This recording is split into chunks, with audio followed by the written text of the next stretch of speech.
Talking about trauma doesn't heal trauma. For a lot of people, it makes them feel much worse. And this is one thing that sets human brains apart from animals. When we visualize something, whether it's past trauma or a worry about the future, we perceive danger. And our brain triggers the same physiological reaction to perceived danger as it does to real danger. It triggers that cascade of stress chemicals that kick off the fight, flight, freeze response.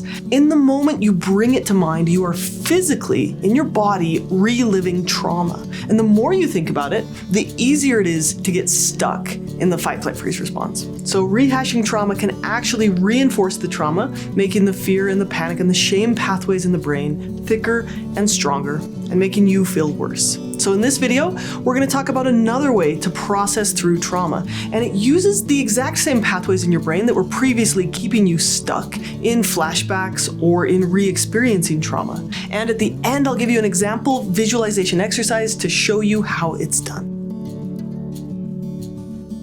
Now, when I say that talking about trauma doesn't heal trauma, what I mean is that just talking about trauma won't heal it. And I'm not opposed to talk-based therapies, they do serve a role, but you can't just tell your trauma story over and over and over and hope that this is going to make you heal. So before I discourage any of you from going to therapy, let me tell you how good trauma therapy can work. If, when you talk about trauma, you're facing your fears and you're enveloped in the safety of a therapeutic relationship, if you're working through your body's sensations and you're restoring that internal sense of safety, and if you're connecting with your inner flame and being loving and powerful while you talk through trauma, that process can help you heal trauma. But otherwise, just talking about trauma over and over does very little to heal your brain and body right here in the present moment. So a good therapist is going to use a bunch of tools like a warm, safe relationship, body-based grounding skills, channeling that activated energy into action, and narrative therapy to help you heal. All of these can help. But for many people with trauma, the traumatic memories flood that thinking part of the brain, the prefrontal cortex, the front part of the brain, and physically prevent the brain from processing through trauma with talk therapy. Now, fortunately, there's a way to target the problem of flashbacks and the negative messaging we internalized by using the tool of visualization, which is going to help you process trauma. And visualization has just 4 steps. Instead of talking about the traumatic event repeatedly, we're going to explore how the trauma is impacting us right here in the present moment. So the first step of this intervention is to explore the beliefs you've adopted because of trauma. How has trauma impacted how you see yourself? How has it changed your identity? Many of my clients believe something like this: I'm unlovable. I don't deserve to be treated well. I'm broken. It's all my fault. If people really knew what I did, they would hate me. I have to hide my true self. I should have known better. I always make terrible choices. I'm a terrible human being. Or I can't trust anyone. So for this exercise, we're going to start by writing down your I am ... statements. These are the self-limiting beliefs that keep you stuck in trauma here in the present moment, long after the danger has passed. When we believe them, our body reverts to that fight, flight, freeze mode. We hide away in our shell. Your traumatic experience may have sent you the message in all caps. You are powerless. You are worthless. You can't trust anyone. And somehow we started to believe it without even realizing the trauma's a liar. And when we started believing it, we started acting like it. So if you believe that you're worthless, you settle for bad relationships. If you believe that you're powerless, you give up on your dreams. And these are the behaviors that keep fueling trauma in your life. Because you believe that you're worthless, your new partner mistreats you.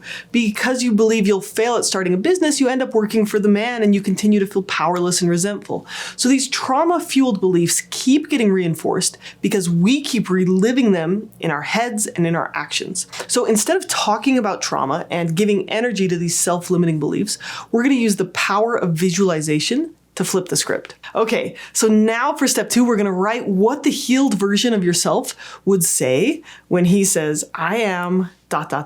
So for example, if your trauma belief is, I'm worthless, I'll never find true love, the new belief would be, I am totally lovable. I deserve to be treated with respect and love. Someone out there is going to show me this love, and I won't settle for less. If your belief was, I am powerless, the new belief is, I can directly influence my success. I can learn the skills to be awesome at life. I can build a successful business. And eventually you're going to replace each trauma-fueled belief with a new, healthier belief. But for now, we're just going to focus on one. When you start using these healthy beliefs, you may need to refer back to your list to remember what words you're using to counteract those trauma-fueled beliefs. And eventually you'll remember them as they're needed in the moment, but it's a good idea to have a list of positive phrases on your bathroom mirror or on your phone home screen, somewhere that you're going to see regularly during the day. These words are your new story, and they can be powerful. So just think, like, how would your actions change if you believed your new story? And that's the third step. Get out your journal and visualize in incredible detail what your day looks like when you fully believe each statement. Write it in the present tense and imagine the small details as you live your life filled with safety and connection and love. What would your day look like? What would flow more smoothly? And why is this the life that you've chosen? How does it stay true to the kind of life that's rich and meaningful to you? And then you could even create some kind of visual representation of this new belief. Okay, I'm going to share a much longer example of how to do this at the end of the video, but let me share a non-trauma example from my editor of how she uses visualization for the novel that she's writing. She says this. Tell us about your vision board. Okay, so I have a vision board that I use to just bring things into my life. And one of the things I'm working on is a novel. So I'll show you the way that I use this. I wrote up this little description of what my novel is going to be like. And it's super specific, like what size the book is going to be and what the cover is going to look like. And it will be embossed. And then I also wrote my feelings about how it's going to feel when it's written and people are thanking me for the experience of reading this book. So, and then I have the picture. So I come up here every morning and I stand about 3 feet away from my vision board and I set my phone timer and I start by kind of grounding myself, getting like a strong stance. And then I look at it and I set my timer for a minute and I read through it. And then I close my eyes and I imagine holding it and smelling it and flipping through the pages and going through all those emotions, what those emotions of gratitude and joy are going to feel like when this comes to pass. I love it. And that's it. Would you read it? Sure. Read it so we know what it says. Yes. So my vision is to publish Covelo Summer as a bestseller. That's the name of the book. By December 2025, Covelo Summer will be in print. The paperback copy will be just under 400 pages, plus sections with historical notes and discussion points. The novel will be about 5.5 inches wide and 8 1/4 inches tall and 1 inch thick. The title will be embossed, and I always feel the title. Mm-hmm. The cover will have a hilly landscape with oaks, a broad sky, and 2 figures on horseback. It will be thrilling to see this story as a printed book, to smell its pages, and to sign copies for readers. I do that too. I'll practice signing the copies. This book will spread hope for those seeking open, non-judgmental love in family situations that aren't their idea of ideal. It will spread compassion. My heart will swell with light when readers tell me how this book affects them and even how it changes their lives. Readers will chuckle and cry as they read the story. So there you go. I love it. And you do that for 1 minute. 1 minute every day. Every day. Yeah. Cool. And sometimes thoughts will come to me during the day, like for any of these, on a next step I need to take. And usually it's just looking at it and going through the words. Yeah. Yeah. That's so cool. Would you be comfortable? We can stop there, but would you be comfortable telling about the truck? Sure. Okay. Yeah. So, well, actually, you want to tell about that one? This was kind of amazing, actually. Okay, tell us about that one. I can tell you about both. Mary's visualizations have come to pass multiple times. Yeah. So I set a date and I find that I'm usually way off on the timing. Yeah. Which is true for this one. So about a year ago, I set this desire that I wanted. My husband runs a nonprofit. And a nonprofit that supports orphanages throughout the world. Right. Yeah. And we're kind of moving beyond that to help kids in all sorts of vulnerable situations. Anyway, so what I put out there was that they would get $1 million of unrestricted donations so they could use it however they needed to. And like, I listed specifically that they'd be able to pay their people, that my husband would stop being stressed about the money situation, which is always a problem for nonprofit directors. And I talked about how the excitement that would build would draw other people to the organization and other donors and people who can help with their mission. So I put it as March 31st of last year. In September or October of 2024, a donor came forward and said he had been on a trip with us a few years ago, and that was about all the interaction we had had. And he said, I'm selling my business this year, and my wife and I want to donate $1 million to you guys, and you can use it however you want to. It's so great. And I'm like, oh my gosh. Yeah, so the first $500,000 came in right before the end of the year, and the second $500,000 is supposed to come this week. So Okay. that's why it's still here. I haven't taken it down until that second $500,000 comes. So cool. But yeah, it's crazy because I can put $1 million out there. Oh, and what was interesting about this one, like I'd often look at this and think, what can I do to further this? And I had the thought, probably in June or July, just keep working on our annual report. I write their annual report every year.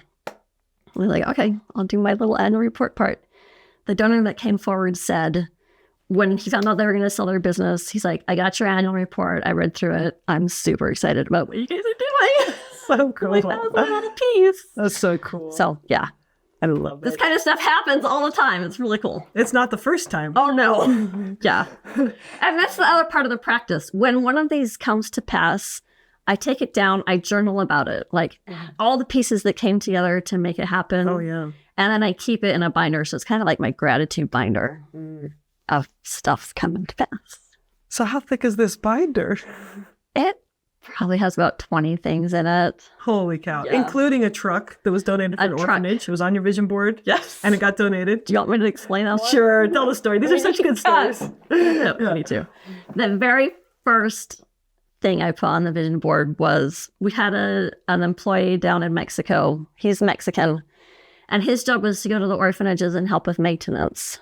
And yeah, so the orphanage directors didn't have to worry about maintenance. And his truck broke down. And so he was having a really hard time figuring out transportation. And he's like, I might have to quit this job because I can't deliver on it. But the home still needed his help. And so I put on the board a truck for Alejandro. I don't know how he's going to get it, but just a truck. Yeah. And like a month later, a dealership here in Utah was like, hey, we want to donate a vehicle to your organization. Do you guys need a truck? That's so cool. So we took the truck and drove it down to Alejandro. Yeah. Oh my gosh. I love it. Such a great example. Thank you. Thank you for sharing. You're welcome. Okay, I love Mary's example of how she uses visualization to accomplish her goals. And she has some pretty cool stories about the things she has accomplished thanks to her visualizing, including helping an orphanage in Mexico be gifted a truck from a dealership in Utah.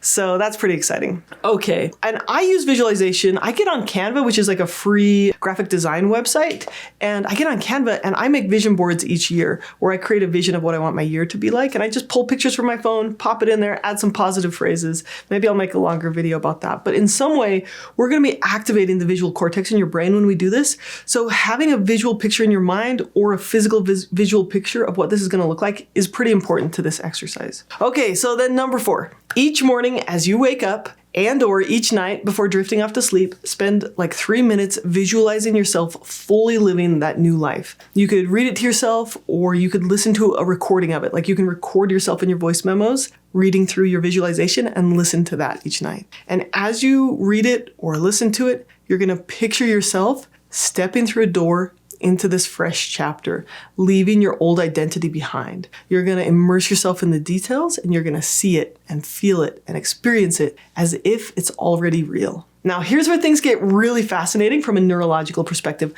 When you visualize this new life, 2 big things happen. Number 1, your brain physically experiences your vision. So your body physiologically changes to a sympathetic state in your nervous system, feeling safe, confident, and relaxed. And then This rewires your nervous system to be sympathetically dominant. And what that means is it's more likely to default to a sense of safety or self-control instead of the fight, flight, freeze response. The second thing that this does is it's like physically practicing these new behaviors. Athletes do this all the time. It helps them perform successfully, and visualization can help you retrain your reflexive response to situations to be safe and successful and calm. By rewriting your trauma story, you rewire your brain to heal from trauma. So if this resonates with you, I'm going to challenge you to try these 4 steps this week. Grab a journal, spend 3 to 5 minutes each morning visualizing your healed self. You really can build a life where you feel safe, confident, worthy of love,